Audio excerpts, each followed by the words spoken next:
हरे कृष्ण कृष्ण कृष्ण हरे हरे, हरे राम राम राम हरे हरे। हरे कृष्णा सभी भक्तजनों को मेरा दंडवत प्रणाम। आज मैं जिस श्लोक पर चर्चा करूंगी वो है भगवद गीता जी के अध्याय 2 का 46वां श्लोक 46।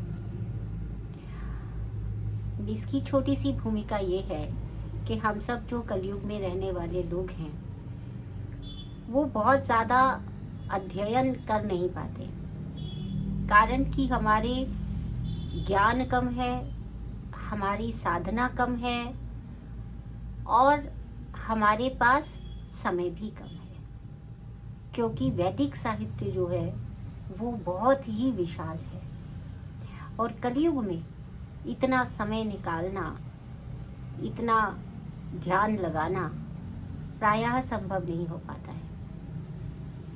तो भगवान ये बात जानते थे कि आने वाले समय में ऐसा होने वाला है, क्योंकि देखा जाए तो जो अर्जुन थे वो पहले से ही भगवान के पार्षद हैं, वो सब जानते हैं, परंतु उनमें इस अज्ञान को आरोपित करके उन्हें उपदेश देने के माध्यम से हम सब के लिए यह उपदेश भगवान ने दिया है। तो यहाँ पर हम इस बात को समझें कि सारे वेदों का जो निचोड़ है, जो सार है, वो क्या है। तो इसी विषय के ऊपर आज ये चर्चा है और हम इस श्लोक का पाठ करते हैं। यावनार्थम उदपाने सर्वतः संप्लुतोदके तावन् सर्वेषु वेदेषु ब्राह्मणस्य विजानतः। तो यहाँ पर भगवान जो है वो क्या कह रहे हैं कि जैसे एक छोटा सा कुआं, एक छोटा सा जलाशय होता है, तो देखते हैं हम कि पूरा जो एक छोटा सा जलाशय है, अगर समुद्र में से थोड़ा सा पानी लिया जाए तो वो पूरे का पूरा भर जाता है ना। वो पूरे का पूरा समुद्र, ये छोटा सा जलाशय जो है वो पूरे का पूरा समुद्र तो बन ही नहीं सकता, लेकिन उस पूरे समुद्र में से यदि थोड़ा सा भी जल दे दिया जाए तो वो क्या बन जाता है, वो पूर्ण हो जाता है, वो जलाशय वो पूरे का पूरा लबालब भर जाता है। तो उसी तरह से उन्होंने कहा कि सभी वेदों का अगर तात्पर्य जान लिया जाता है तो एक प्रकार से वो जो सारा ज्ञान है उससे वो आप्लावित हो जाता है, यानी कि उसकी वो जो हमारे प्रयोजन है वो सिद्ध हो जाता है। तो अब ये छोटी सी बात है क्या, जितने भी हमारे वेद जो हैं वो जितने भी कर्मकांड बताते हैं, जितने भी अनुष्ठान बताते हैं, उन सबका प्रयोजन क्या है?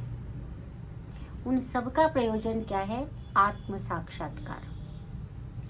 तो आत्म साक्षात्कार से हम क्या समझते हैं? आत्म साक्षात्कार अर्थात अपने आप को देख पाना।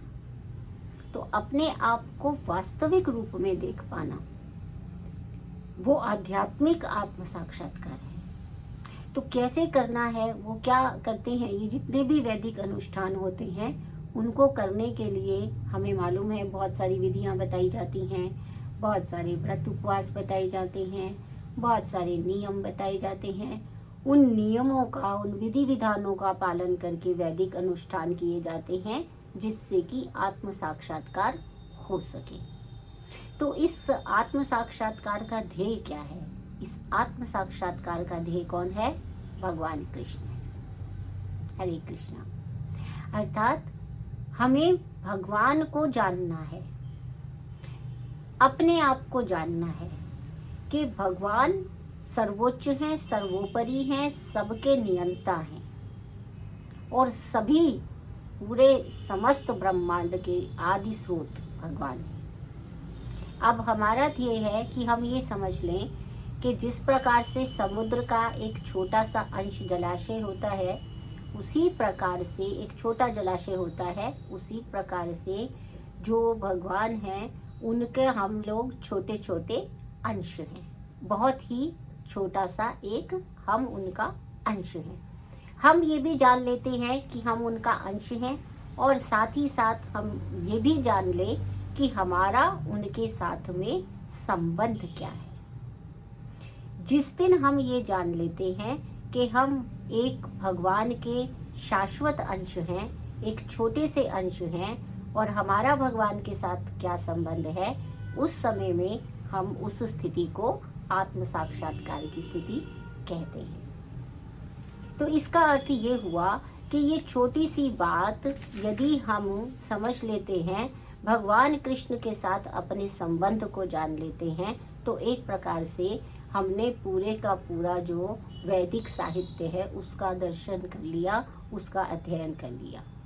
क्योंकि भगवान स्वयं कहते हैं कि जो सभी वेद हैं उनमें मैं ही जानने योग्य हूँ, और मैं ही सभी वेदांत को करने वाला, मतलब जो निकला है वो भी भगवान से ही निकले हैं वेदांत। उनको जो है उनका स्रोत भी मैं हूँ वेदांत का, और उसको जानने वाला भी मैं ही हूँ, और सभी वेदों से जानने योग्य जो विषय है वो भी मैं ही हूँ। तो भगवान कृष्ण जब ये कह रहे हैं तो इसका अर्थ ये हुआ कि यदि हम भगवान के पवित्र नाम का जप करते हैं तो वही नाम हमारे लिए पर्याप्त हो जाता है। इसीलिए भगवान चैतन्य महाप्रभु ने इसकी संस्तुति की कि हम भगवान नाम का संकीर्तन करते रहें। हरे कृष्णा कृष्ण कृष्णा हरे हरे, हरे रामा राम रामा हरे हरे। ऐसा निरंतर इस महामंत्र का जाप करने से हमें क्या मिल जाता है, हमें अपना ध्येय मिल जाता है। क्योंकि धीरे धीरे ये वाले मंत्र का जाप करने से, ये संकीर्तन यज्ञ करने से जितने भी वैदिक अनुष्ठान हैं उनका जो सर्वोच्च लाभ है वो हमें प्राप्त हो सकता है। और कलयुग के, हम सभी कलयुग के लोगों के लिए जिनके पास साधन भी सीमित हैं, समय भी सीमित है और बुद्धि भी सीमित है, उनके लिए ये संकीर्तन यज्ञ सबसे अधिक महत्वपूर्ण है।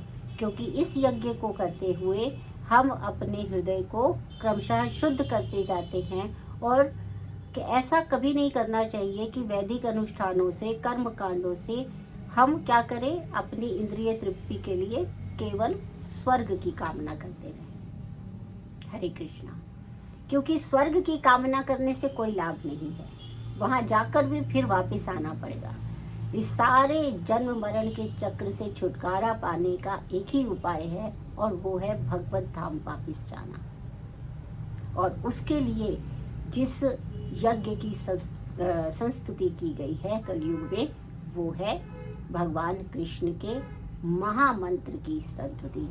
तो इस प्रकार से हम इस कलयुग में सभी लोग मिलकर इस संकीर्तन यज्ञ को अधिक से अधिक करें, ताकि वैदिक साहित्य का संपूर्ण लाभ हमें प्राप्त हो और हम अपने सीमित साधनों में भी भगवान की साधना कर सकें, भगवान की आराधना कर सकें, भगवान के चरणों में अपने आप को समर्पित कर सकें। हरे कृष्णा हरे कृष्णा।